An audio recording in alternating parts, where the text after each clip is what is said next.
वैसे तो कैमरे पर पाकिस्तान के आला आर्मी ऑफिसर भारत से जंग करने की बड़ी बड़ी बातें करते हैं। बातें क्या करते हैं कि डींगे हाँकते हैं। अब जरा सोचिए कि पाकिस्तानी सेना के अधिकारी अपनी वर्दी के साथ किस बात के मेडल लटकाकर घूमते हैं। अब तक भारत से 4 लड़ाइयां लड़ चुके हैं और हर बार मुंह की खाई है। फिर भी उनकी बातों में अकड़ ऐसी कि पूछिए ही मत। अब एक बार फिर पहलगाम आतंकी हमले के बाद वही बातें।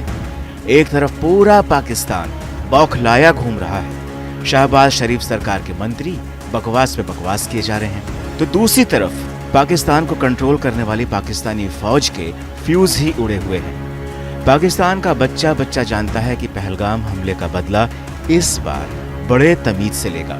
वहीं दूसरी ओर पाकिस्तान सेना के प्रमुख असीम मुनीर को लेकर ये अटकलें लगाई जा रही हैं कि वो देश छोड़कर भाग गए। कुछ मीडिया रिपोर्ट्स में यह भी बताया गया है कि जनरल मुनीर रावलपिंडी में एक बंकर में छिप गए हैं। खबर तो यह भी है कि असीम मुनीर और सेना के कई कमांडर ने अपने परिवार को विदेश में शिफ्ट कर दिया है। इन रिपोर्ट में कितनी सच्चाई है ये तो पाकिस्तान वाले ही जाने, लेकिन एक बात तो पक्की है कि पाकिस्तान के लोगों का अपने सेना प्रमुख से भरोसा उठ गया है और मीडिया रिपोर्ट की माने तो असीम मुनीर से इस्तीफा भी मांगा जा रहा है। दरअसल पाकिस्तानी सेना को पता है कि भारत इस बार पहलगाम हमले का बदला बड़ी तबीयत से लेगा और इस बार भारत के निशाने पर पाकिस्तानी सेना ही है। ऐसे में भारत के एक्शन का डर ऐसा कि पाकिस्तान की फौज में खलबली मची हुई है। जब बात ज्यादा बिगड़ने लगी तो पाकिस्तान सरकार को फोटो शेयर करके बताना पड़ा कि ऑल इज वेल। इस तस्वीर में प्रधानमंत्री शहबाज शरीफ और जनरल मुनीर एक साथ बैठे नजर आ रहे हैं। पहलगाम में आतंकी हमला कराकर पाकिस्तान बुरी तरह फंस चुका है और पाकिस्तान की सरकार और सेना को समझ में ही नहीं आ रहा कि इस मुसीबत से कैसे निपटें। उनके किसी भी गीदड़ भभकी का कोई असर भारत पर नहीं पड़ रहा है। पूरी दुनिया भी भारत के साथ खड़ी नजर आ रही है।